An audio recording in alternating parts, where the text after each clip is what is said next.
ಓಂ ಶಾಂತಿ. 8/12/2024 ಅವ್ಯಕ್ತ ಬಾಪ್ದಾದ ರಿವೈಸ್ ದಿನಾಂಕ 17/12/2003 ಮಧುಬನ. ವರ್ತಮಾನ ಸಮಯದಲ್ಲಿ ತಮ್ಮ ದಯಾಹೃದಯ ಹಾಗೂ ದಾತ ಸ್ವರೂಪವನ್ನು ಪ್ರತ್ಯಕ್ಷ ಮಾಡಿ. ಇಂದು ವರದಾತ ತಂದೆ ತನ್ನ ಜ್ಞಾನದಾತ, ಶಕ್ತಿದಾತ, ಗುಣದಾತ, ಪರಮಾತ್ಮನ ಸಂದೇಶವಾಹಕ ಮಕ್ಕಳನ್ನು ನೋಡುತ್ತಿದ್ದಾರೆ. ಪ್ರತಿಯೊಂದು ಮಗು ದಾತನಾಗಿ ಆತ್ಮಗಳನ್ನು ತಂದೆ ಸಮೀಪ ತರಲು ಅಂತರಾಳದಿಂದ ಪ್ರಯತ್ನ ಮಾಡುತ್ತಿದೆ. ವಿಶ್ವದಲ್ಲಿ ಅನೇಕ ಪ್ರಕಾರದ ಆತ್ಮಗಳು ಇದ್ದಾರೆ. ಯಾವ ಆತ್ಮಗಳಿಗೆ ಜ್ಞಾನಾಮೃತ ಬೇಕೋ, ಅನ್ಯ ಆತ್ಮಗಳಿಗೆ ಶಕ್ತಿ ಬೇಕೋ, ಗುಣ ಬೇಕೋ, ತಾವು ಆತ್ಮಗಳ ಬಳಿ ಸರ್ವ ಖಜಾನೆಗಳು ಅಖಂಡವಾಗಿವೆ. ಪ್ರತಿಯೊಂದು ಆತ್ಮದ ಕಾಮನೆಯನ್ನು ಪೂರ್ಣ ಮಾಡುವಂತವರು ಆಗಿದ್ದೀರಿ. ದಿನ ಪ್ರತಿದಿನ ಸಮಾಪ್ತಿಯ ಸಮಯ ಸಮೀಪ ಬರುತ್ತಿರುವ ಕಾರಣ ಈಗ ಆತ್ಮಗಳು ಯಾವುದಾದರೂ ಹೊಸ ಆಶ್ರಯವನ್ನು ಹುಡುಕುತ್ತಿದ್ದಾರೆ. ಅಂದ ಮೇಲೆ ತಾವು ಆತ್ಮಗಳು ಹೊಸ ಆಶ್ರಯವನ್ನು ಕೊಡಲು ನಿಮಿತ್ತರಾಗಿದ್ದೀರಿ. ಬಾಪ್ದಾದ ಮಕ್ಕಳ ಉಮಂಗ ಉತ್ಸಾಹವನ್ನು ನೋಡಿ ಖುಷಿ ಆಗಿದ್ದಾರೆ. ಒಂದು ಕಡೆ ಅವಶ್ಯಕತೆ ಇದೆ, ಇನ್ನೊಂದು ಕಡೆ ಉಮಂಗ ಉತ್ಸಾಹವಿದೆ. ಅವಶ್ಯಕತೆಯ ಸಮಯದಲ್ಲಿ ಒಂದು ಹನಿಯದ್ದು ಸಹ ಬಹಳ ಮಹತ್ವಕ್ಕೆ ಇದೆ. ಅಂದ ಮೇಲೆ ಈ ಸಮಯದಲ್ಲಿ ತಾವು ನೀಡಿರುವ ಸಹಯೋಗದ ಸಂದೇಶದ ಮಹತ್ವವಿದೆ. ವರ್ತಮಾನ ಸಮಯದಲ್ಲಿ ತಾವು ಎಲ್ಲ ಮಕ್ಕಳ ದಯಾ ಹೃದಯ ಹಾಗೂ ದಾತ ಸ್ವರೂಪ ಪ್ರತ್ಯಕ್ಷವಾಗುವ ಸಮಯವಾಗಿದೆ. ತಾವು ಬ್ರಾಹ್ಮಣ ಆತ್ಮಗಳ ಅನಾದಿ ಸ್ವರೂಪದಲ್ಲಿಯೂ ದಾತಾತನದ ಸಂಸ್ಕಾರ ತುಂಬಿದೆ. ಆದ್ದರಿಂದ ಕಲ್ಪವೃಕ್ಷದ ಚಿತ್ರದಲ್ಲಿ ತಮ್ಮನ್ನು ವೃಕ್ಷದ ಬೇರಿನಲ್ಲಿ ತೋರಿಸಲಾಗಿದೆ. ಏಕೆಂದರೆ ಬೇರಿನ ಮೂಲಕವೇ ಪೂರ್ಣ ವೃಕ್ಷಕ್ಕೆ ಎಲ್ಲ ತಲುಪುತ್ತದೆ. ತಮ್ಮ ಆದಿ ಸ್ವರೂಪ ದೇವತಾ ರೂಪ, ಅದರ ಅರ್ಥವೇ ದೇವತಾ ಅಂದರೆ ಅರ್ಥ ಕೊಡುವಂತವರು. ತಮ್ಮ ಮಧ್ಯದ ಸ್ವರೂಪ ಪೂಜ್ಯದ ಚಿತ್ರವಾಗಿದೆ. ಅಂದ ಮೇಲೆ ಮಧ್ಯದ ಸಮಯದಲ್ಲಿಯೂ ಸಹ ಪೂಜ್ಯ ರೂಪದಲ್ಲಿ ತಾವು ವರದಾನವನ್ನು ನೀಡುವಂತವರು, ಆಶೀರ್ವಾದವನ್ನು ನೀಡುವಂತಹ ದಾತಾರೂಪರಾಗಿದ್ದೀರಿ. ಅಂದ ಮೇಲೆ ತಾವು ಆತ್ಮಗಳ ವಿಶೇಷ ಸ್ವರೂಪವೇ ದಾತಾತನದ್ದಾಗಿದೆ. ಅಂದ ಮೇಲೆ ಈಗಲೂ ಪರಮಾತ್ಮನ ಸಂದೇಶವಾಹಕರಾಗಿ ವಿಶ್ವದಲ್ಲಿ ತಂದೆಯ ಪ್ರತ್ಯಕ್ಷತೆಯ ಸಂದೇಶವನ್ನು ಹರಡುತ್ತಿದ್ದೀರಿ. ಪ್ರತಿಯೊಬ್ಬ ಬ್ರಾಹ್ಮಣ ಮಗು ಪರಿಶೀಲನೆ ಮಾಡಿಕೊಳ್ಳಿ. ಅನಾದಿ ಆದಿದಾತನ ಸಂಸ್ಕಾರ ಪ್ರತಿಯೊಬ್ಬರ ಜೀವನದಲ್ಲಿ ಪ್ರತ್ಯಕ್ಷ ರೂಪದಲ್ಲಿ ಇರುತ್ತದೆಯೇ? ದಾತಾತನದ ಸಂಸ್ಕಾರ ಇರುವಂತ ಆತ್ಮಗಳ ಲಕ್ಷಣವಾಗಿದೆ. ಅವರು ಎಂದೂ ಸಹ ಇದನ್ನು ಸಂಕಲ್ಪ ಮಾತ್ರದಲ್ಲಿಯೂ ಮಾಡುವುದಿಲ್ಲ. ಯಾರಾದರೂ ಕೊಟ್ಟರೆ ಕೊಡುತ್ತೇನೆ, ಯಾರಾದರೂ ಮಾಡಿದರೆ ಮಾಡುತ್ತೇನೆ, ಇಲ್ಲ, ನಿರಂತರ ತೆರೆದ ಭಂಡಾರವಾಗಿರುತ್ತಾರೆ. ಬಾಪ್ದಾದ ಎಲ್ಲ ಕಡೆಯ ಮಕ್ಕಳ ದಾತಾತನದ ಸಂಸ್ಕಾರವನ್ನು ನೋಡುತ್ತಿದ್ದಾರೆ. ಏನು ನೋಡಿರಬಹುದು? ನಂಬರ್ ವಾರಂತೂ ಇದ್ದೀರಿ. ಎಂದೂ ಸಹ ಈ ಸಂಕಲ್ಪವನ್ನು ಮಾಡಬೇಡಿ. ಈ ರೀತಿ ಆದರೆ ನಾನು ಇದನ್ನು ಮಾಡುತ್ತೇನೆ. ದಾತಾತನದ ಸಂಸ್ಕಾರದವರಿಗೆ ಎಲ್ಲ ಕಡೆಯಿಂದ ಸಹಯೋಗವು ಸ್ವತಃ ಪ್ರಾಪ್ತಿ ಆಗುತ್ತದೆ. ಕೇವಲ ಆತ್ಮಗಳ ಮೂಲಕ ಮಾತ್ರವಲ್ಲ, ಆದರೆ ಪ್ರಕೃತಿಯೂ ಸಹ ಸಮಯಕ್ಕನುಸಾರವಾಗಿ ಸಹಯೋಗಿ ಆಗುತ್ತದೆ. ಇದು ಸೂಕ್ಷ್ಮ ಲೆಕ್ಕಾಚಾರವಾಗಿದೆ. ಯಾರು ಸದಾ ದಾತರಾಗುತ್ತಾರೋ ಆ ಪುಣ್ಯದ ಫಲವಾಗಿ ಸಮಯದಲ್ಲಿ ಸಹಯೋಗ, ಸಮಯದಲ್ಲಿ ಸಫಲತೆ ಆ ಆತ್ಮಕ್ಕೆ ಸಹಜವಾಗಿ ಪ್ರಾಪ್ತಿಯಾಗುತ್ತದೆ. ಆದ್ದರಿಂದ ಸದಾ ದಾತಾತನದ ಸಂಸ್ಕಾರವನ್ನು ಪ್ರತ್ಯಕ್ಷ ರೂಪದಲ್ಲಿ ಇಟ್ಟುಕೊಳ್ಳಿ. ಪುಣ್ಯದ ಖಾತೆ 1ಕ್ಕೆ 10ರಷ್ಟು ಫಲ ಕೊಡುತ್ತದೆ. ಅಂದ ಮೇಲೆ ಇಡೀ ದಿನದಲ್ಲಿ ನೋಟ್ ಮಾಡಿಕೊಳ್ಳಿ. ಸಂಕಲ್ಪದ ಮೂಲಕ, ವಚನದ ಮೂಲಕ ಸಂಬಂಧ ಸಂಪರ್ಕದ ಮೂಲಕ ಪುಣ್ಯಾತ್ಮರಾಗಿ ಪುಣ್ಯದ ಖಾತೆಯನ್ನು ಎಷ್ಟು ಜಮಾ ಮಾಡಿಕೊಂಡಿದ್ದೇನೆ. ಮನಸಾ ಸೇವೆಯೂ ಸಹ ಪುಣ್ಯದ ಖಾತೆಯಲ್ಲಿ ಜಮಾ ಆಗುತ್ತದೆ. ವಚನದ ಮೂಲಕ ಯಾವುದಾದರೂ ಬಲಹೀನ ಆತ್ಮವನ್ನು ಖುಷಿಯಲ್ಲಿ ತರುವುದು. ಚಿಂತೆಯಲ್ಲಿ ಇರುವಂತಹ ಆತ್ಮಕ್ಕೆ ಸ್ವಮಾನದ ಸ್ಮೃತಿಯಲ್ಲಿ ತರುವುದು. ಬೇಸರವಾದ ಆತ್ಮವನ್ನು ತಮ್ಮ ವಚನದ ಮೂಲಕ ಉಮಂಗ ಉತ್ಸಾಹದಲ್ಲಿ ತರುವುದು.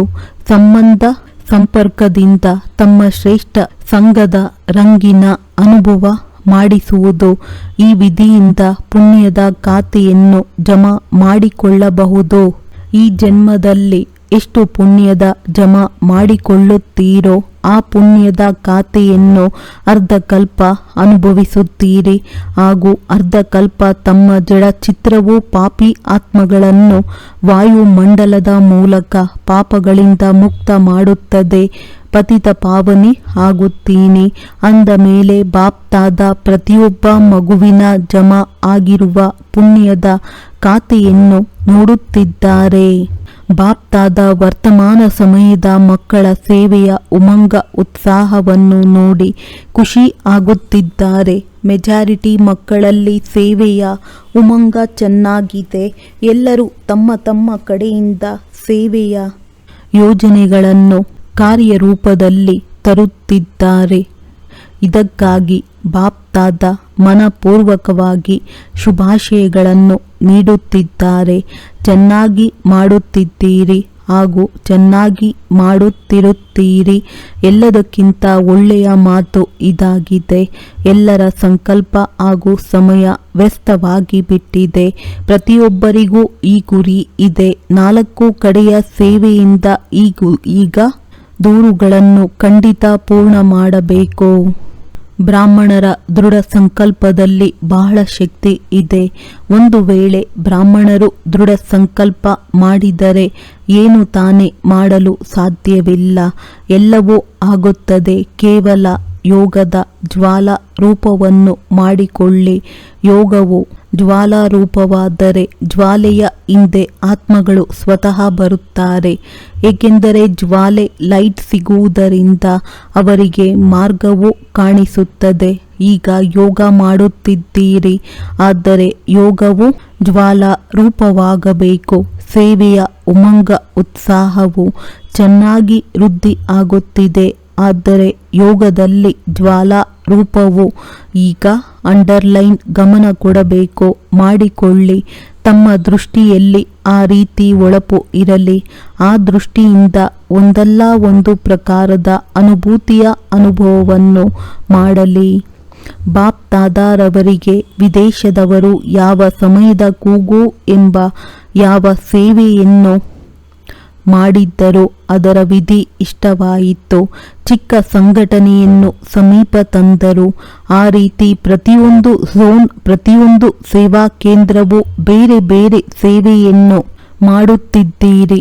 ಆದರೆ ಯಾರಾದರೂ ಸರ್ವ ವರ್ಗಗಳ ಸಂಘಟನೆಯನ್ನು ಮಾಡಿ ಬಾಪ್ ದಾದಾ ಹೇಳಿದರು. ಹರಡಿರುವಂತಹ ಸೇವೆ ಬಹಳಷ್ಟು ಇದೆ. ಆದರೆ ಹರಡಿರುವ ಸೇವೆಯಿಂದ ಸ್ವಲ್ಪ ಸಮೀಪ ಬರುವಂತಹ ಯೋಗ್ಯ ಆತ್ಮಗಳ ಸಂಘಟನೆಯನ್ನು ಆರಿಸಿಕೊಳ್ಳಿ. ಹಾಗೂ ಪ್ರತಿ ಸಮಯ ಆ ಸಂಘಟನೆಯನ್ನು ಸಮೀಪ ತರುತ್ತಾ ಇರಿ. ಹಾಗೂ ಅವರಿಗೆ ಸೇವೆಯ ಉಮಂಗವನ್ನು ಹೆಚ್ಚಿಸಿ. ಬಾಪ್ ದಾದಾ ನೋಡುತ್ತಾರೆ, ಅಂತಹ ಆತ್ಮಗಳು ಇದ್ದಾರೆ. ಆದರೆ ಈಗ ಆ ರೀತಿಯಾದ ಶಕ್ತಿಶಾಲಿ ಪಾಲನೆ ಸಂಘಟಿತ ರೂಪದಲ್ಲಿ ಸಿಗುತ್ತಿಲ್ಲ. ಬೇರೆ ಬೇರೆ ಯಥಾಶಕ್ತಿಯ ಪಾಲನೆಯೂ ಸಿಗುತ್ತಿದೆ. ಸಂಘಟನೆಯಲ್ಲಿ ಒಬ್ಬರನ್ನೊಬ್ಬರು ನೋಡಿಯೂ ಸಹ ಉಮಂಗ ಬರುತ್ತದೆ. ಇವರು ಇದನ್ನು ಮಾಡುತ್ತಿದ್ದಾರೆ, ನಾನು ಸಹ ಮಾಡಬಹುದು, ನಾನು ಮಾಡುತ್ತೇನೆ ಎಂಬ ಉಮಂಗ ಬರುತ್ತದೆ. ಬಾಪ್ ದಾದಾ ಈಗ ಸೇವೆಯ ಪ್ರತ್ಯಕ್ಷವನ್ನು ಸಂಘಟಿತ ರೂಪದಲ್ಲಿ ನೋಡಲು ಇಚ್ಛಿಸುತ್ತಾರೆ. ಪ್ರಯತ್ನ ಚೆನ್ನಾಗಿ ಮಾಡುತ್ತಿದ್ದೀರಿ. ಪ್ರತಿಯೊಬ್ಬರೂ ತಮ್ಮ ವರ್ಗದ ಸ್ಥಾನದ ಝೋನಿನ ಸೇವಾ ಕೇಂದ್ರದ ಸೇವೆಯನ್ನು ಮಾಡುತ್ತಿದ್ದೀರಿ. ಬಾಪ್ ದಾದಾ ಖುಷಿ ಆಗುತ್ತಾರೆ. ಈಗ ಸಮೀಪದಲ್ಲಿ ತನ್ನಿ. ಪ್ರವೃತ್ತಿಯವರ ಉಮಂಗವು ಬಾಪ್ ದಾದಾರವರ ಬಳಿ ತಲುಪುತ್ತದೆ ಹಾಗೂ ಡಬಲ್ ವಿದೇಶದವರು ಸಹ ಡಬಲ್ ಕಾರ್ಯದಲ್ಲಿ ಇರುತ್ತಾ ಸೇವೆಯಲ್ಲಿ ಸ್ವಯಂನ ಪುರುಷಾರ್ಥದಲ್ಲಿ ಇದನ್ನು ನೋಡಿಯೂ ಸಹ ಬಾಪ್ ದಾದಾ ಖುಷಿಯಾಗಿದ್ದಾರೆ. ಬ್ರಾಹ್ಮಣ ಆತ್ಮಗಳು ವರ್ತಮಾನ ವಾಯುಮಂಡಲವನ್ನು ನೋಡಿ ವಿದೇಶದಲ್ಲಿ ಹೆದರುತ್ತಿಲ್ಲವೇ? ಡಬಲ್ ವಿದೇಶಿಗಳು ಏರುಪೇರಿನಲ್ಲಿ ಇದ್ದೀರೋ ಅಥವಾ ಅಚಲರಾಗಿದ್ದೀರೋ? ಅಚಲರೇ ಏರುಪೇರಿನಲ್ಲಿ ಇಲ್ಲ ತಾನೆ. ಯಾರು ಅಚಲರಾಗಿದ್ದೀರೋ ಅವರು ಕೈ ಎತ್ತಿ. ಅಚಲರಾಗಿದ್ದೀರಿ. ನಾಳೆ ಏನಾದರೂ ಆಗಿಬಿಟ್ಟರೆ ಆದರೂ ಸಹ ಅಚಲರಾಗಿರುತ್ತೀರಲ್ಲವೇ? ಏನಾಗುತ್ತದೆ? ಏನೂ ಆಗುವುದಿಲ್ಲ. ತಾವು ಬ್ರಾಹ್ಮಣರ ಮೇಲೆ ಪರಮಾತ್ಮನ ಛತ್ರಛಾಯೆ ಇದೆ. ಹೇಗೆ ವಾಟರ್ ಪ್ರೂಫ್ ಎಷ್ಟೇ ನೀರು ಇದ್ದರೂ ಸಹ ವಾಟರ್ ಪ್ರೂಫ್ ಆಗಿಬಿಡುತ್ತದೆ. ಹಾಗೆಯೇ ಎಷ್ಟೇ ಏರುಪೇರು ಇರಲಿ ಬ್ರಾಹ್ಮಣ ಆತ್ಮಗಳು ಪರಮಾತ್ಮನ ಛತ್ರಛಾಯೆಯ ಒಳಗಡೆ ಸದಾ ನಿಶ್ಚಿಂತರು. ನಿಶ್ಚಿಂತ ಚಕ್ರವರ್ತಿಗಳು ತಾನೇ. ಸ್ವಲ್ಪ ಸ್ವಲ್ಪ ಚಿಂತೆ ಇದೆಯೇ? ಏನು ಆಗುತ್ತದೋ ಇಲ್ಲ. ನಿಶ್ಚಿಂತ ಸ್ವರಾಜ್ಯ ಅಧಿಕಾರಿಗಳು ಆಗಿ ನಿಶ್ಚಿಂತ ಚಕ್ರವರ್ತಿಗಳಾಗಿ ಅಚಲ ಅಡೋಲ ಸ್ಥಿತಿಯಲ್ಲಿ ಸ್ಥಿತರಾಗಿರಿ. ಸ್ಥಿತಿಯಿಂದ ಕೆಳಗಡೆ ಇಳಿಯಬೇಡಿ. ಅಪ್ಸೆಟ್ ಆಗುವುದು ಎಂದರೆ ಅರ್ಥ ಸ್ಥಿತಿಯಲ್ಲಿ ಸ್ಥಿತರಾಗಿಲ್ಲವೆಂದಾಗ ಅಪ್ಸೆಟ್ ಆಗುತ್ತಾರೆ. ಯಾರು ಸ್ಥಿತಿಯಲ್ಲಿ ಸ್ಥಿತರಾಗಿರುತ್ತಾರೋ ಅವರು ಸ್ವಪ್ನದಲ್ಲಿಯೂ ಸಹ ಅಪ್ಸೆಟ್ ಆಗಲು ಸಾಧ್ಯವಿಲ್ಲ. ಮಾತೆಯರು ಏನು ತಿಳಿದುಕೊಂಡಿದ್ದೀರಿ? ಸ್ಥಿತಿಯಲ್ಲಿ ಸ್ಥಿತರಾಗುವುದು, ಕುಳಿತುಕೊಳ್ಳುವುದು ಬರುತ್ತದೆಯೇ? ಏರುಪೇರು ಆಗುವುದಿಲ್ಲ ತಾನೇ. ಬಾಪ್ ದಾದಾ ಕಂಬೈಂಡ್ ಆಗಿದ್ದಾರೆ. ಯಾವಾಗ ಸರ್ವಶಕ್ತಿವಂತ ತಮ್ಮ ಕಂಬೈಂಡ್ ಆಗಿದ್ದಾರೆ ಅಂದ ಮೇಲೆ ತಮಗೆ ಏನು ಭಯವಿದೆ? ಒಂಟಿ ಎಂದು ತಿಳಿದರೆ ಏರುಪೇರಿನಲ್ಲಿ ಬರುತ್ತೀರಿ. ಕಂಬೈಂಡ್ ಆಗಿದ್ದಾಗ ಎಷ್ಟೇ ಏರುಪೇರು ಇರಲಿ ಆದರೆ ತಾವು ಅಚಲರಾಗಿರುತ್ತೀರಿ. ಮಾತೆಯರೇ ಸರಿಯಲ್ಲವೇ? ಸರಿ ತಾನೇ. ಕಂಬೈಂಡ್ ಆಗಿದ್ದೀರಲ್ಲವೇ? ಒಂಟಿಯಂತೂ ಅಲ್ಲ ತಾನೇ. ತಂದೆಯ ಜವಾಬ್ದಾರಿ ಇದೆ. ಒಂದು ವೇಳೆ ತಾವು ಸ್ಥಿತಿಯಲ್ಲಿ ಸ್ಥಿತರಾಗಿದ್ದರೆ ತಂದೆಯ ಜವಾಬ್ದಾರಿ. ಅಪ್ಸೆಟ್ ಆದರೆ ನಿಮ್ಮ ಜವಾಬ್ದಾರಿ. ಆತ್ಮಗಳಿಗೆ ಸಂದೇಶದ ಮೂಲಕ ಸಹಯೋಗ ಕೊಡುತ್ತಾ ಇದ್ದರೆ ಆಗ ದಾತಾ ಸ್ವರೂಪದಲ್ಲಿ ಸ್ಥಿತರಾಗಿರುತ್ತೀರಿ. ಆಗ ದಾತಾತನದ ಪುಣ್ಯದ ಫಲ ಶಕ್ತಿ ಸಿಗುತ್ತಿರುತ್ತದೆ. ನಡೆಯುತ್ತಾ ತಿರುಗಾಡುತ್ತಾ ತಮ್ಮನ್ನು ಆತ್ಮ ಮಾಡಿಸುವಂಥದ್ದು ಹಾಗೂ ಈ ಕರ್ಮೇಂದ್ರಿಯಗಳು ಮಾಡುವ ಕರ್ಮಚಾರಿಯಾಗಿದೆ. ಈ ಆತ್ಮದ ಸ್ಮೃತಿಯ ಅನುಭವ ಸದಾ ಪ್ರತ್ಯಕ್ಷ ರೂಪದಲ್ಲಿ ಇರಲಿ. ನಾನು ಇರುವುದೇ ಆತ್ಮ ಈ ರೀತಿ ಅಲ್ಲ. ಸ್ಮೃತಿಯಲ್ಲಿ ಪ್ರತ್ಯಕ್ಷ ರೂಪದಲ್ಲಿ ಇರಲಿ. ಮರೆತು ಹೋಗಿರುತ್ತದೆ. ಆದರೆ ಪ್ರತ್ಯಕ್ಷ ರೂಪದಲ್ಲಿ ಇರುವುದರಿಂದ ಆ ನಶೆ, ಖುಷಿ ಹಾಗೂ ನಿಯಂತ್ರಣ ಶಕ್ತಿ ಇರುತ್ತದೆ. ಆನಂದವೂ ಇರುತ್ತದೆ. ಏಕೆ ಸಾಕ್ಷಿಯಾಗಿ ಕರ್ಮ ಮಾಡಿಸುತ್ತೀರಿ? ಪದೇ ಪದೇ ಪರಿಶೀಲನೆ ಮಾಡಿಕೊಳ್ಳಿ. ಮಾಡಿಸುವಂತವನಾಗಿ ಕರ್ಮವನ್ನು ಮಾಡಿಸುತ್ತಿದ್ದೇನೆಯೇ? ಹೇಗೆ ರಾಜ ತನ್ನ ಕರ್ಮೇಂದ್ರಿಯಗಳನ್ನು ಆರ್ಡರ್ನಲ್ಲಿ ಇಟ್ಟುಕೊಳ್ಳುತ್ತಾನೆ, ಆಜ್ಞೆಯಂತೆ ಮಾಡಿಸುತ್ತಾನೆ. ಆ ರೀತಿ ಆತ್ಮ ಮಾಡಿಸುವಂತಹ ಸ್ವರೂಪದ ಸ್ಮೃತಿಯಲ್ಲಿ ಇದ್ದಾಗ ಸರ್ವ ಕರ್ಮೇಂದ್ರಿಯಗಳು ಆಜ್ಞೆಯ ಅನುಸಾರ ಇರುತ್ತವೆ. ಮಾಯೆಯ ಆಜ್ಞೆಯಲ್ಲಿ ಇರುವುದಿಲ್ಲ. ತಮ್ಮ ಆಜ್ಞೆಯಲ್ಲಿ ಇರುತ್ತವೆ. ಇಲ್ಲವಾದರೆ ಮಾಯೆ ನೋಡುತ್ತದೆ. ಮಾಡಿಸುವಂತಹ ಆತ್ಮ ಹುಡುಗಾಟಿಕೆಯಲ್ಲಿ ಇದ್ದರೆ ಮಾಯೆ ಆಜ್ಞೆಯನ್ನು ಮಾಡಲು ಶುರು ಮಾಡುತ್ತದೆ. ಕೆಲವೊಮ್ಮೆ ಸಂಕಲ್ಪದ ಶಕ್ತಿ, ಕೆಲವೊಮ್ಮೆ ಮುಖದ ಶಕ್ತಿ. ಮಾಯೆ ಆಜ್ಞೆಯಂತೆ ನಡೆಯುತ್ತದೆ. ಆದ್ದರಿಂದ ಸದಾ ಪ್ರತಿಯೊಂದು ಕರ್ಮೇಂದ್ರಿಯಗಳನ್ನು ತಮ್ಮ ಆಜ್ಞೆಯಲ್ಲಿ ನಡೆಸಿ. ಈ ರೀತಿ ಹೇಳುವುದಿಲ್ಲ, ಇಷ್ಟವಿರಲಿಲ್ಲ ಆದರೆ ಆಗಿ ಹೋಯಿತು. ಯಾವುದು ಇಚ್ಛಿಸುತ್ತೀರೋ ಅದೇ ಆಗುತ್ತದೆ. ಈಗಿನಿಂದ ರಾಜ್ಯಾಧಿಕಾರಿಗಳಾಗುವ ಸಂಸ್ಕಾರ ತುಂಬಿಕೊಂಡರೆ ಆಗಲೇ ಅಲ್ಲಿಯೂ ರಾಜ್ಯವನ್ನು ಮಾಡುತ್ತೀರಿ. ಸ್ವರಾಜ್ಯ ಅಧಿಕಾರಿಯ ಸೀಟಿನಿಂದ ಎಂದು ಕೆಳಗೆ ಬರಬೇಡಿ. ಒಂದು ವೇಳೆ ಕರ್ಮೇಂದ್ರಿಯಗಳು ಅಧೀನದಲ್ಲಿದ್ದಾಗ ಪ್ರತಿ ಶಕ್ತಿಯು ತಮ್ಮ ಆಜ್ಞೆಯ ಮೇರೆಗೆ ಇರುತ್ತದೆ. ಯಾವ ಶಕ್ತಿಯು ಯಾವ ಸಮಯದಲ್ಲಿ ಅವಶ್ಯವಿದೆಯೋ ಆಗ ಪ್ರತ್ಯಕ್ಷವಾಗುತ್ತದೆ. ಈ ರೀತಿಯಲ್ಲಿ ಕೆಲಸ ಪೂರ್ಣವಾದ ನಂತರ ತಾವು ಸಹನಾ ಶಕ್ತಿಗೆ ಬಾ ಎಂದು ಆಜ್ಞೆ ಮಾಡಿ. ಕೆಲಸ ಪೂರ್ಣವಾದ ನಂತರ ಅದು ಬರುತ್ತದೆ. ಪ್ರತಿ ಶಕ್ತಿಯೂ ತಮ್ಮ ಆಜ್ಞೆಯ ಮೇಲೆ ಪ್ರತ್ಯಕ್ಷವಾಗುತ್ತದೆ, ಏಕೆಂದರೆ ಪ್ರತಿಯೊಂದು ಶಕ್ತಿಯು ಪರಮಾತ್ಮನ ಕೊಡುಗೆಯಾಗಿದೆ. ಅಂದಾಗ ಪರಮಾತ್ಮನ ಕೊಡುಗೆ ತಮ್ಮ ವಸ್ತುವಾಯಿತು. ಅಂದಾಗ ತಮ್ಮ ವಸ್ತುವನ್ನು ಹೇಗಾದರೂ ಉಪಯೋಗಿಸಿ, ಯಾವಾಗ ಬೇಕಾದರೂ ಉಪಯೋಗಿಸಿ. ಹಾಗೆ ಈ ಸರ್ವ ಶಕ್ತಿಗಳು ನಿಮ್ಮ ಆಜ್ಞೆಯಲ್ಲಿರಬೇಕು. ಸರ್ವ ಕರ್ಮೇಂದ್ರಿಯಗಳು ನಿಮ್ಮ ಆಜ್ಞೆಯಲ್ಲಿರುತ್ತದೆ. ಅದಕ್ಕೆ ಸ್ವರಾಜ್ಯ ಅಧಿಕಾರಿ ಮಾಸ್ಟರ್ ಸರ್ವಶಕ್ತಿವಂತರೆಂದು ಹೇಳಲಾಗುತ್ತದೆ. ಆ ರೀತಿ ಪಾಂಡವರಿದ್ದೀರಾ. ಮಾಸ್ಟರ್ ಸರ್ವಶಕ್ತಿವಂತರೂ ಆಗಬೇಕು ಮತ್ತು ಸ್ವರಾಜ್ಯ ಅಧಿಕಾರಿಗಳು ಆಗಬೇಕು. ಮುಖದಿಂದ ಬಂದಿತು ಎಂದಲ್ಲ, ಅದಕ್ಕೆ ಯಾರು ಆಜ್ಞೆಯನ್ನು ಕೊಟ್ಟರೋ ಎಂದು ನೋಡಿ ಇಷ್ಟವಿರಲಿಲ್ಲ, ಆದರೂ ನೋಡಿದೆವು. ಮಾಡಲು ಇಷ್ಟವಿರಲಿಲ್ಲ, ಆದರೂ ಮಾಡಿದೆವು.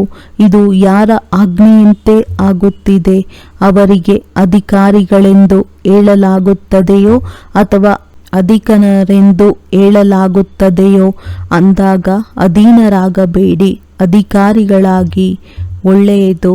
ಬಾಪ್ ದಾದಾ ಹೇಳುತ್ತಾರೆ, ಹೇಗೆ ಈಗ ಮಧುಬನದಲ್ಲಿ ಬಹಳ ಖುಷಿಯಾಗಿದ್ದೀರೋ ಹಾಗೆಯೇ ಸದಾಕಾಲ ಖುಷಿಯಾಗಿರಬೇಕು. ಏಕೆಂದರೆ ಆತ್ಮೀಯ ಗುಲಾಬಿಗಳಾಗಿದ್ದೀರಿ. ನೋಡಿ, 4 ಕಡೆ ಎಲ್ಲ ಆತ್ಮೀಯ ಗುಲಾಬಿಗಳು, ಅರಳಿರುವ ಗುಲಾಬಿಗಳಿವೆ. ಬಾಡಿ ಹೋಗಿರುವಂಥದ್ದಲ್ಲ, ಅರಳಿರುವ ಗುಲಾಬಿಗಳಾಗಿದ್ದೀರಿ. ಅಂದಾಗ ಸದಾ ಆ ರೀತಿಯ ಖುಷಿಯ ಅದೃಷ್ಟವಂತರು ಮತ್ತು ಖುಷಿಯ ಚೆಹರೆಯಲ್ಲಿರಬೇಕು. ಯಾರೇ ತಮ್ಮ ಚೆಹರೆಯನ್ನು ನೋಡಿದಾಗ ನಿಮಗೆ ಏನು ಸಿಕ್ಕಿದೆ, ಬಹಳ ಖುಷಿಯಾಗಿದ್ದೀರಿ ಎಂದು ಕೇಳಬೇಕು. ಪ್ರತಿಯೊಬ್ಬರ ಚೆಹರೆಯೂ ತಂದೆಯ ಪರಿಚಯವನ್ನು ಕೊಡಬೇಕು. ಹೇಗೆ ಚಿತ್ರವು ಪರಿಚಯವನ್ನು ಕೊಡುತ್ತದೆಯೋ ಹಾಗೆಯೇ ತಮ್ಮ ಚೆಹರೆಯು ತಂದೆಯು ಸಿಕ್ಕಿದ್ದಾರೆಂದು ತಂದೆಯ ಪರಿಚಯವನ್ನು ಕೊಡಬೇಕು. ಒಳ್ಳೆಯದು. ಎಲ್ಲರೂ ಚೆನ್ನಾಗಿದ್ದೀರಾ? ವಿದೇಶದವರು ಬಂದು ತಲುಪಿದ್ದಾರೆ. ಇಲ್ಲಿ ಚೆನ್ನಾಗಿರುತ್ತದೆ ಎಲ್ಲವೇ? ಮೋಹಿನಿ ಬೆಹನ್ ನ್ಯೂಯಾರ್ಕ್. ಏರುಪೇರುಗಳನ್ನು ಕೇಳುವುದರಿಂದ ದೂರವಾದಿರಿ. ಒಳ್ಳೆಯದನ್ನು ಮಾಡಿದ್ದೀರಿ. ಎಲ್ಲರೂ ಒಟ್ಟಿಗೆ ಬಂದು ತಲುಪಿದ್ದೀರಿ. ಒಳ್ಳೆಯದನ್ನು ಮಾಡಿದ್ದೀರಿ. ಒಳ್ಳೆಯದು. ಡಬಲ್ ವಿದೇಶಿಗಳಿಗೆ ಡಬಲ್ ನಶೆ ಇದೆಯಲ್ಲವೇ? ನಾವು ಡಬಲ್ ವಿದೇಶಿಗಳಾಗಿದ್ದೇವೆಂದು ಮನಸ್ಸಿನಿಂದಲೂ ಹೇಳಬೇಕು. ಅಷ್ಟು ನಿಮಗೆ ನಶೆ ಇರಬೇಕು. ಡಬಲ್ ನಶೆ ಇದೆ. ಸ್ವರಾಜ್ಯ ಅಧಿಕಾರಿಗಳೇ ವಿಶ್ವ ಅಧಿಕಾರಗಳಾಗುವುದಾಗಿದೆ. ಈ ರೀತಿ ಡಬಲ್ ನಶೆ ಇದೆಯಲ್ಲವೇ? ಬಾಪ್ ದಾದಾರವರಿಗೂ ಇಷ್ಟವಾಗುತ್ತದೆ. ಒಂದು ವೇಳೆ ಯಾವುದಾದರೂ ಗ್ರೂಪಿನಲ್ಲಿ ಡಬಲ್ ವಿದೇಶಿಗಳಿಲ್ಲದಿದ್ದರೆ ಚೆನ್ನಾಗಿರುವುದಿಲ್ಲ. ವಿಶ್ವದ ತಂದೆಯಾಗಿದ್ದಾರಲ್ಲವೇ? ಅಂದಾಗ ವಿಶ್ವದವರೇ ಬೇಕಲ್ಲವೇ? ಎಲ್ಲರೂ ಬೇಕು. ಮಾತೆಯರು ಇಲ್ಲದಿದ್ದರೆ ಚೆನ್ನಾಗಿರುವುದಿಲ್ಲ. ಪಾಂಡವರಿಲ್ಲದಿದ್ದರೆ ಸುಂದರತೆ ಕಡಿಮೆಯಾಗುತ್ತದೆ. ನೋಡಿ, ಯಾವುದಾದರೂ ಸೇವಾ ಕೇಂದ್ರದಲ್ಲಿ ಪಾಂಡವರೇ ಇಲ್ಲದಿದ್ದರೆ, ಕೇವಲ ಮಾತೆಯರಿದ್ದರೆ ಚೆನ್ನಾಗಿರುತ್ತದೆಯೇ?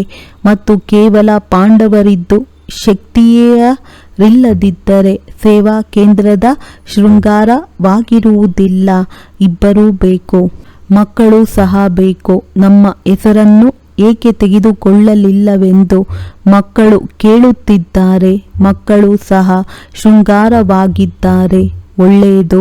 ಈಗ 1 ಸೆಕೆಂಡಿನಲ್ಲಿ ನಿರಾಕಾರಿ ಆತ್ಮಗಳಾಗಿ ನಿರಾಕಾರಿ ತಂದೆಯ ನೆನಪಿನಲ್ಲಿ ಲವಲೀನರಾಗಿ ಡ್ರಿಲ್ 4 ಕಡೆಯ ಸರ್ವ ಸ್ವರಾಜ್ಯ ಅಧಿಕಾರಿ ಸದಾ ಸಾಕ್ಷಿತನದ ಸೀಟಿನಲ್ಲಿ ಸೆಟ್ ಆಗಿರುವಂತಹ ಅಚಲ ಅಡೋಲ ಆತ್ಮಗಳಿಗೆ, ಸದಾ ದಾತಾತನದ ಸ್ಮೃತಿಯಿಂದ ಸರ್ವರಿಗೂ ಜ್ಞಾನ ಶಕ್ತಿ ಗುಣ ಕೊಡುವಂತಹ ವಿಶಾಲ ಹೃದಯಿ ಆತ್ಮಗಳಿಗೆ, ಸದಾ ತಮ್ಮ ಚೆಹರೆಯಿಂದ ತಂದೆಯ ಚಿತ್ರವನ್ನು ತೋರಿಸುವಂತಹ ಶ್ರೇಷ್ಠಾತ್ಮಗಳಿಗೆ, ಸದಾ ಖುಷಿಯಾಗಿರುವಂತಹ ಸದಾ ಖುಷಿಯ ಚೆಹರೆಯುಳ್ಳಂತಹ ಆತ್ಮೀಯ ಗುಲಾಬಿ ಮಕ್ಕಳಿಗೆ ಬಾಪ್ದಾದಾರವರ ನೆನಪು, ಪ್ರೀತಿ ಮತ್ತು ನಮಸ್ತೆ.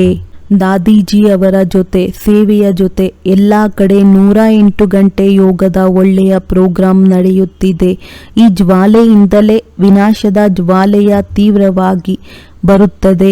ಈಗ ಕಾರ್ಯಕ್ರಮವನ್ನು ಮಾಡುತ್ತಾರೆ, ನಂತರ ಯೋಚಿಸುತ್ತಿರುತ್ತಾರೆ. ಯೋಗದಿಂದ ವಿಕರ್ಮ ವಿನಾಶವಾಗುತ್ತದೆ, ಪಾಪಕರ್ಮದ ಹೊರೆಯು ಭಸ್ಮವಾಗುತ್ತದೆ, ಸೇವೆಯಿಂದ ಪುಣ್ಯದ ಖಾತೆಯೂ ಜಮಾ ಆಗುತ್ತದೆ. ಅಂದಾಗ ಪುಣ್ಯದ ಖಾತೆಯನ್ನು ಜಮಾ ಮಾಡಿಕೊಳ್ಳುತ್ತಿದ್ದಾರೆ.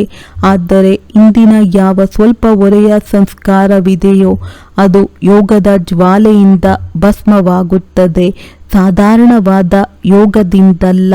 ಈಗ ಏನಾಗಿದೆ, ಯೋಗವನ್ನು ಮಾಡುತ್ತಾರೆ, ಆದರೆ ಪಾಪ ಭಸ್ಮವಾಗುವ ಜ್ವಾಲಾರೂಪದ ಸ್ಥಿತಿ ಇಲ್ಲ. ಆದ್ದರಿಂದ ಸ್ವಲ್ಪ ಸಮಯ ಸಮಾಪ್ತಿಯಾಗುತ್ತದೆ, ನಂತರ ಬರುತ್ತದೆ. ಆದ್ದರಿಂದ ರಾವಣನನ್ನು ನೋಡಿ ಸಾಯಿಸುತ್ತಾರೆ, ಸುಟ್ಟು ಹಾಕುತ್ತಾರೆ, ನಂತರ ಮೂಳೆಗಳನ್ನೂ ಸಹ ತೆಗೆದುಕೊಂಡು ಹೋಗಿ ನೀರಿನಲ್ಲಿ ಹಾಕುತ್ತಾರೆ, ಸಂಪೂರ್ಣ ಸಮಾಪ್ತಿಯಾಗುತ್ತದೆ. ಆದರೆ ಇಂದಿನ ಸಂಸ್ಕಾರ ದುರ್ಬಲ ಸಂಸ್ಕಾರ, ಸಂಪೂರ್ಣ ಸಮಾಪ್ತಿಯಾಗಬೇಕು. ಅದು ಸಮಾಪ್ತಿಯಾಗುತ್ತಿಲ್ಲ, ಸಾಯುತ್ತದೆ, ಆದರೆ ಸಮಾಪ್ತಿಯಾಗುವುದಿಲ್ಲ. ಸತ್ತ ನಂತರ ಜೀವಂತವಾಗಿ ಬಿಡುತ್ತದೆ. ಸಂಸ್ಕಾರ ಪರಿವರ್ತನೆಯಿಂದ ಪ್ರಪಂಚವೇ ಪರಿವರ್ತನೆಯಾಗುತ್ತದೆ. ಈಗ ಸಂಸ್ಕಾರಗಳ ಲೀಲೆ ನಡೆಯುತ್ತಿದೆ. ಸಂಸ್ಕಾರವು ಮಧ್ಯ ಮಧ್ಯದಲ್ಲಿ ಪ್ರತ್ಯಕ್ಷವಾಗುತ್ತದೆ. ಎಲ್ಲವೇ ಹೆಸರು ಚಿಹ್ನೆಯು ಸಮಾಪ್ತಿಯಾಗಲಿ. ಸಂಸ್ಕಾರ ಪರಿವರ್ತನೆ ಇದು ವಿಶೇಷ ಅಂಡರ್ಲೈನಿನ ಮಾತಾಗಿದೆ. ಸಂಸ್ಕಾರ ಪರಿವರ್ತನೆ ಇಲ್ಲದಿದ್ದಾಗ ವ್ಯರ್ಥ ಸಂಕಲ್ಪವೂ ಬರುತ್ತದೆ, ವ್ಯರ್ಥವಾದ ಸಮಯವೂ ಆಗುತ್ತದೆ, ವ್ಯರ್ಥ ತೊಂದರೆಯೂ ಆಗುತ್ತದೆ.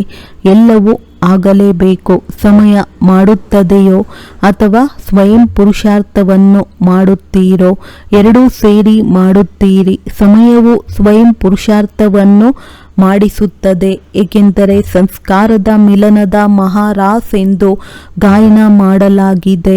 ಮಹಾನೃತ್ಯ ಯಾವ ಸ್ಮಾರಕವಿದೆಯೋ ಅದು ಸಂಸ್ಕಾರ ಮಿಲನದ ಮಹಾನೃತ್ಯ ಆಗಿದೆ. ಈಗ ನೃತ್ಯ ಆಗುತ್ತದೆ, ಮಹಾನ್ ನೃತ್ಯವಾಗಿಲ್ಲ. ಮಹಾನ್ ನೃತ್ಯ ಯಾವಾಗ ಆಗುತ್ತದೆ? ಅಂಡರ್ಲೈನ್ ಮಾಡಿಲ್ಲ. ದೃಢತೆಯೂ ಇಲ್ಲ. ಹುಡುಗಾಟಿಕೆ ತನ ಭಿನ್ನ ಭಿನ್ನ ಪ್ರಕಾರವಾಗಿದೆ.